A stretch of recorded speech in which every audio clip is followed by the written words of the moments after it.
बैतेल में खुदा याकूब को बरकत देता है। और खुदा ने याकूब से कहा कि उठ, बैतेल को जा और वहीं रह, और वहां खुदा के लिए जो तुझे उस वक्त दिखाई दिया जब तू अपने भाई इसौ के पास से भागा जा रहा था, एक मज़बा बना। तब याकूब ने अपने घराने और अपने सब साथियों से कहा कि बेगाने देवताओं को जो तुम्हारे दरमियान है दूर करो, और तहारत करके अपने कपड़े बदल डालो, और आओ हम रवाना हों और बैतेल को जाएं। वहां मैं खुदा के लिए, जिसने मेरी तंगी के दिन मेरी दुआ कबूल की और जिस राह में मैं चला मेरे साथ रहा, मज़बा बनाऊंगा।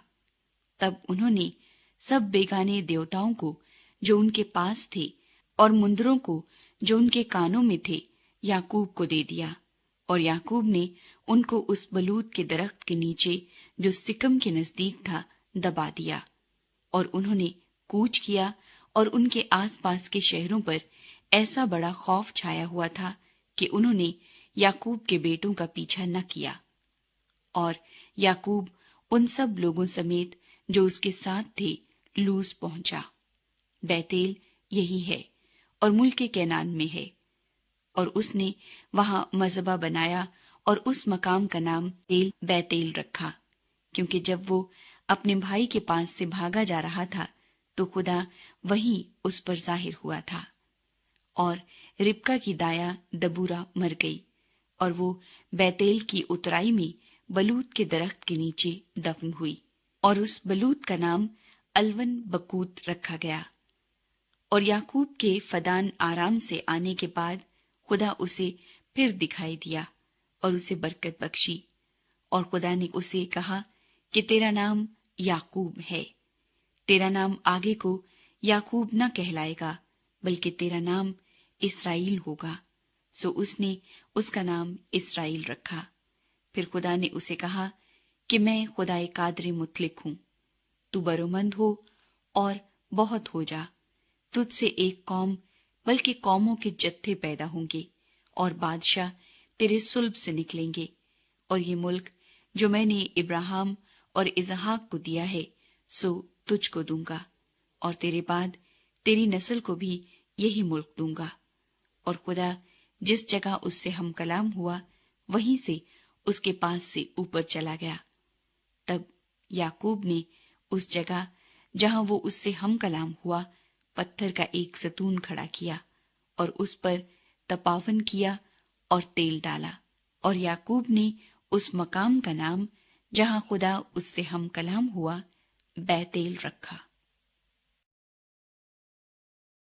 राखिल की वफात।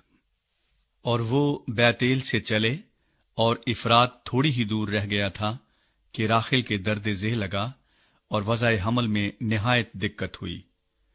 और जब वो सख्त दर्द में मुब्तला थी तो दाई ने उससे कहा, डर मत, अब के भी तेरे बेटा ही होगा।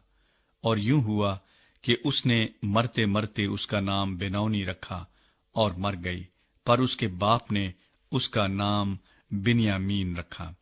और राखिल मर गई और इफरात यानी बैतलहम के रास्ते में दफन हुई, और याकूब ने उसकी कब्र पर एक सतून खड़ा कर दिया। राखिल की कब्र का ये सतून आज तक मौजूद है। और इसराइल आगे बढ़ा और अदर के बुरज की परली तरफ अपना डेरा लगाया। याकूब के बेटे। और इसराइल के उस मुल्क में रहते हुए यूं हुआ कि रोबिन ने जाकर अपने बाप की हरम बिल्हा से मुबाशरत की, और इसराइल को ये मालूम हो गया। उस वक्त याकूब के 12 बेटे थे। लिया के बेटे ये थे, रोबिन याकूब का पहलौठा, और शमऊन और लावी और यहूदा और अशकार और जुबुलून। और राखिल के बेटे यूसुफ और बिन्यामीन थे। और राखिल की लौंडी बिल्हा के बेटे दान और नफ्ताली थे। और लिया की लौंडी जिल्फा के बेटे जद और आशिर थे। ये सब याकूब के बेटे हैं जो फिदान आराम में पैदा हुए। इजहाक की वफात। और याकूब ममरे में जो करीत अरबा यानी हबरून है, जहां अब्राहम और इजहाक ने डेरा किया था, अपने बाप इजहाक के पास आया। اور اسحاق 180 برس کا ہوا۔ تب اسحاق نے دم چھوڑ دیا اور وفات پائی، اور بوڑھا اور پوری عمر کا ہو کر اپنے لوگوں میں جا ملا، اور اس کے بیٹوں ایساؤ اور یعقوب نے اسے دفن کیا۔